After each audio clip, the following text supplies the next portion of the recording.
I started narrating stories on YouTube because after sending in every story I wrote to all the big names and a few lesser-known names, I got no response.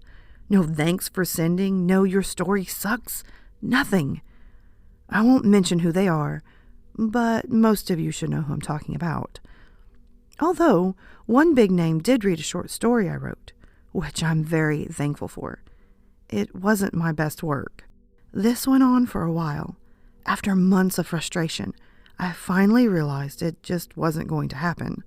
So, I decided to narrate my own stories, create a YouTube channel, pick a name, and post them myself. How hard could it be? So I did. My stories were good. At least I thought so. To my surprise, a few people actually liked them, and after a while, asked if I would narrate their stories. Wow! Really? Okay.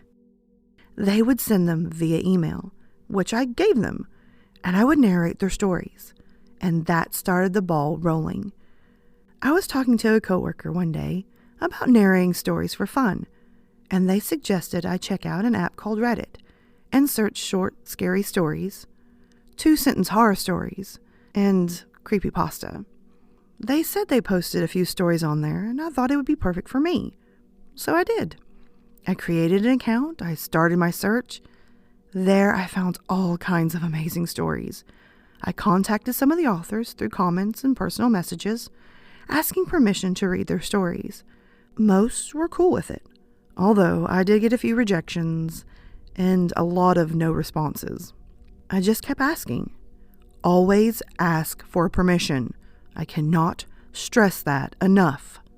Things were going great. I was narrating amazing stories, people were liking them, and I even earned enough karma on Reddit to start my own community. I decided to use it for people to send stories to, and people actually did. All the while, I still search other communities for stories to read.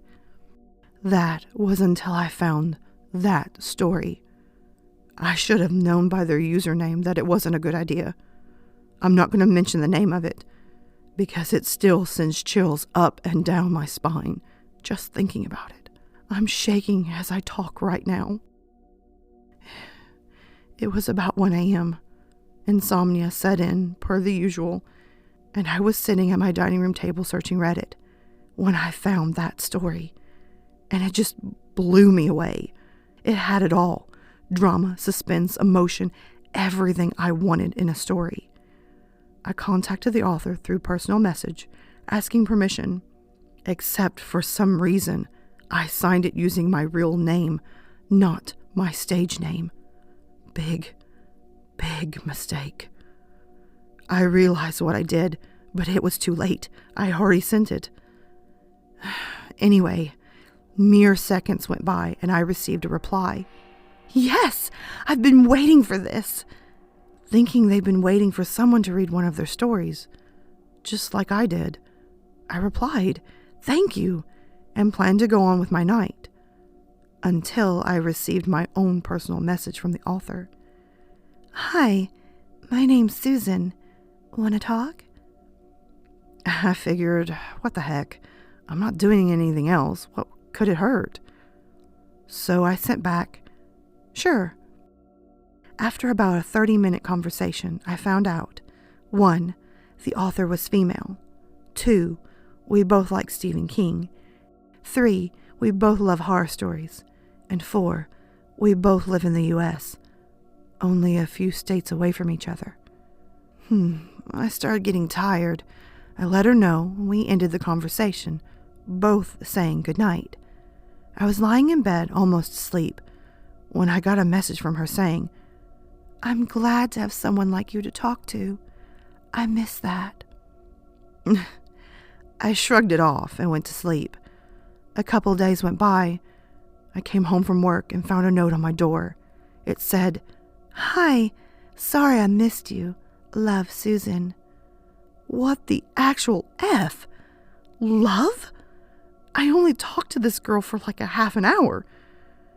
How did she get my address? And what the F did I get myself into? I took the note off the door and quickly went inside, locking the door and calling the police. I told them this story. They said there was nothing they could do until an actual crime was committed. Yeah, that's reassuring. I hung up from them and tried to do my normal routine. Make coffee, get changed, drink coffee, and so on. I couldn't get that note out of my head. The doorbell rang and I froze. I slowly walked to the window to see who it was. It was a woman. She was about 5.5 feet tall, tattered, dirty clothes, long, stringy brown hair. It looked like she hadn't bathed in a month. I knew it was Susan. I had to end this now, before it turned ugly. And ugly it turned. I opened the door and I said, "Look, Susan, I don't know what you think is going on, but I just want to read your story. That's it. I'm sorry if you thought there was something more, but there's not. Please go home." I shut the door and walked into the living room. She screamed like a wild woman. She started pounding on the door and screaming, "I love you! I love you!" I ran to the phone to call 911. A rock or a brick or something came crashing through the front window. I turned and saw this crazy witch climbing in my house, screaming, "Read my story! Read my story!" The shards of glass from the broken window cutting her as she climbed in, blood on the window and the floor. 911, what's your emergency? Crazy witch is in... She charged, slamming into me, knocking me over the desk and falling in the floor herself. She was kicking and screaming like a lunatic. I got up, phone still in hand, and smashed it as hard as I could against her temple. As she was getting up, I usually don't like to hit people, but this witch deserved it. Her eyes rolled back in her head, the screaming stopped, and she fell to the floor, unconscious. I heard sirens outside. I guess the 911 operator heard it all. The cops came in and took my statement. They made me stay outside while the paramedics tended to Susan, if that was even her real name. The cops put her in handcuffs and the paramedics took her to the ambulance. On her way out, she looked at me and laughingly said, "I'll be waiting." They put her inside, then left. The cops finished up and did the same. I was left with a effed up door, a broken window, blood all over the place, and a broken desk and a broken phone. All over a frickin' story? I'm done. I'm done. I moved out that night. I left all my stuff behind, slept in the car till payday, then rented a room from a coworker. And I will never, ever narrate another story ever again. So if any of my subscribers are listening right now and wonder whatever happened to me, now you know why I stopped narrating stories on YouTube.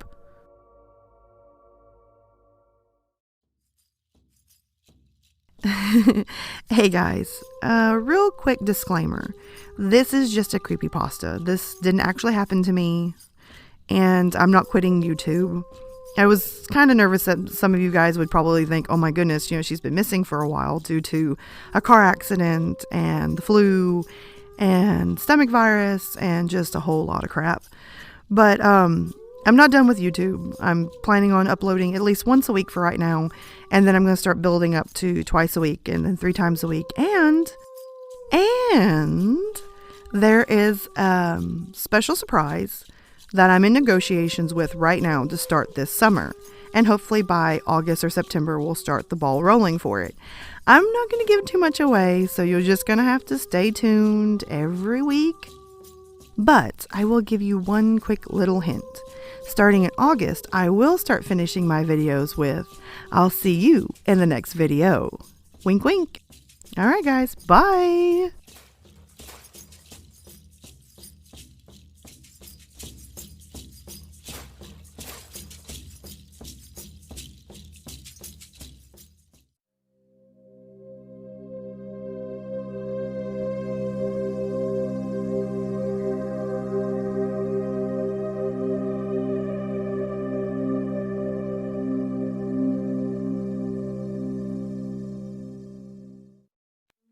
Alright, my lovely lilies, thank you so much for watching the new video.